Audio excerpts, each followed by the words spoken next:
बच्चों, आज हम मानव भूगोल की प्रकृति एवं विषय क्षेत्र के बारे में अध्ययन करेंगे।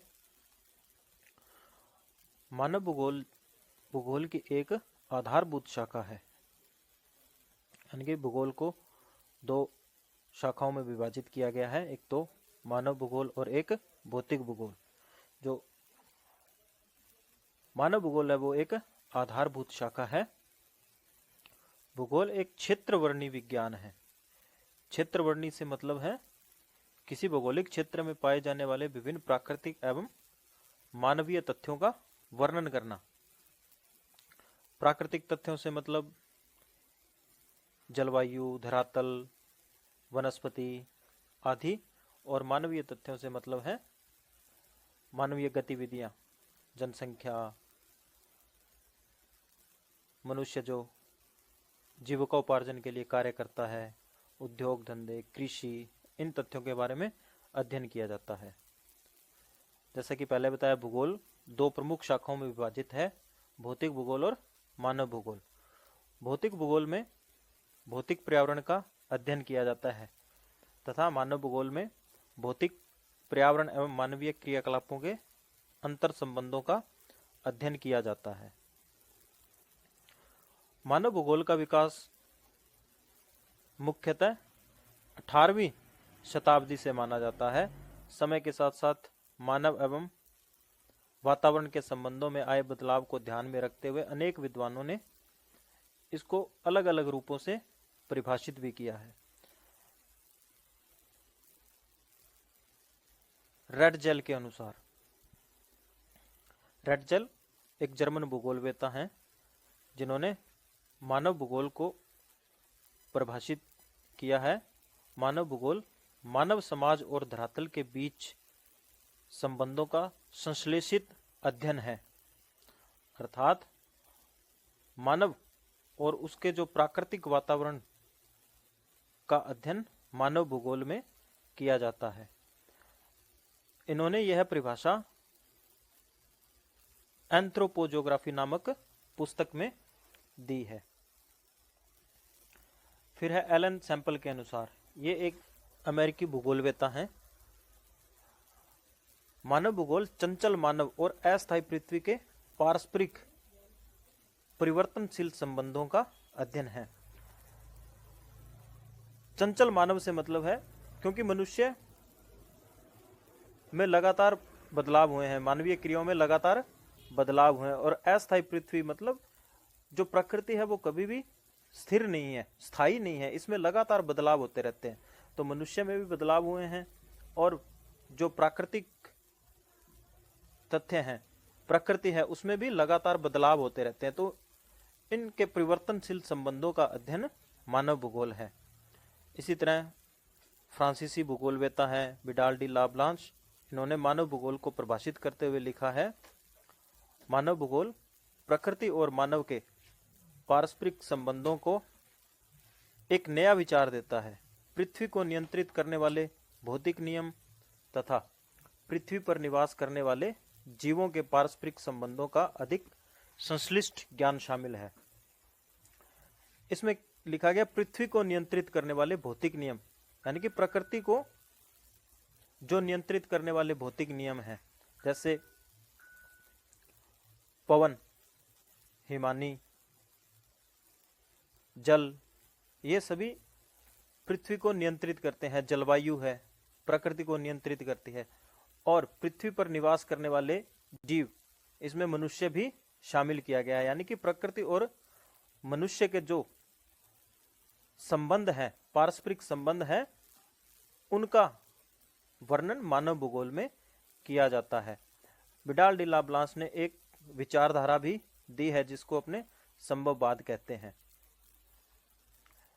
डिकेन और पीट्स के अनुसार मानव भूगोल में मानव और उसके कार्यों को समाविष्ट किया गया है। यानी कि कहने का तात्पर्य यह है कि मानव भूगोल में मनुष्य केंद्र में है, जितनी भी गतिविधियां हैं उसमें मनुष्य सर्वोपरि है, उसको ध्यान में रखते हुए अपने जो प्राकृतिक तथ्य हैं या प्रकृति है उसका अध्ययन किया जाता है मानव भूगोल में। अब इसमें आगे है मानव भूगोल का विषय क्षेत्र। विभिन्न अलग अलग पहलुओं का अपने मानव भूगोल में अध्ययन करेंगे, जिसमें सबसे पहला है जनसंख्या। अब मानव भूगोल में जनसंख्या से संबंधित विभिन्न तथ्य जैसे जनसंख्या वितरण, धरातल पर जनसंख्या है, मनुष्यों का जो वितरण है वो किस तरह फैला हुआ है, उसके आगे लिंगानुपात, फिर जनसंख्या घनत्व, जनसंख्या वृद्धि, ग्रामीण नगरीय जनसंख्या, प्रवास, अधिवास आदि इन तथ्यों का विस्तृत अध्ययन मानव भूगोल में किया जाता है। यानी कि जनसंख्या से संबंधित जितने भी तथ्य हैं उन सभी का अध्ययन मानव भूगोल में अपने करते हैं। उसके बाद है प्राकृतिक संसाधन। किसी क्षेत्र में पाए जाने वाले प्राकृतिक संसाधन जैसे भूमि, जल, प्रकृति, प्राकृतिक वनस्पति, खनिज आदि का अध्ययन मानव भूगोल में किया जाता है। अब प्राकृतिक जो संसाधन हैं इन सब का अध्ययन अपने मानव के परिप्रेक्ष्य में करते हैं कि मानव के लिए ये किस तरह उपयोगी है। साथ ही प्राकृतिक संसाधन मानव को किस तरह प्रभावित करते हैं इसका भी अध्ययन मानव भूगोल में किया जाता है। इसके साथ है सांस्कृतिक वातावरण। पृथ्वी पर वे सभी दृश्य जो मानवीय क्रियाकलापों द्वारा बने हैं सांस्कृतिक वातावरण में आते हैं। एक तो जैसे प्राकृतिक वातावरण होता है, तो प्राकृतिक वातावरण मतलब प्रकृति से निर्मित, जिसमें अपने जंगल है, वनस्पति है, ये सभी को शामिल करते हैं। इसी तरह एक सांस्कृतिक दृश्य जिसका निर्माण मनुष्य ने किया है। मनुष्य जो भी क्रियाकलाप करता है वो सभी सांस्कृतिक वातावरण में आते हैं। फॉर एग्जाम्पल अपने जैसे विद्यालय है, विद्यालय में का जो वातावरण का निर्माण है वो मनुष्य ने किया है, तो ये एक सांस्कृतिक वातावरण है। इसी के साथ जैसे ग्रामीण नगरीय अधिवास हो गए, यानी कि ग्रामीण क्षेत्र, नगरीय क्षेत्र, इनका निर्माण मनुष्यों ने किया है। परिवहन, जितने भी परिवहन के साधन हैं, सड़क परिवहन, रेल परिवहन, कृषि क्षेत्र, औद्योगिक क्षेत्र, ये सभी सांस्कृतिक वातावरण में आते हैं और इन सब का अध्ययन अपने मानव भूगोल में करते हैं।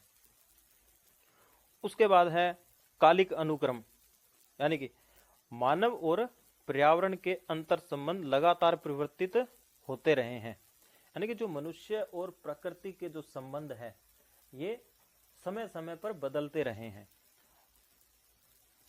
तो इसका अध्ययन भी अपने मानव भूगोल में करते हैं। उसके बाद नेक्स्ट पॉइंट है नियोजन, प्रादेशिक संगठन। किसी भी क्षेत्र या प्रदेश का संपूर्ण विकास वहां के प्राकृतिक संसाधनों और मानवीय संसाधनों के समुचित उपयोग से संभव है।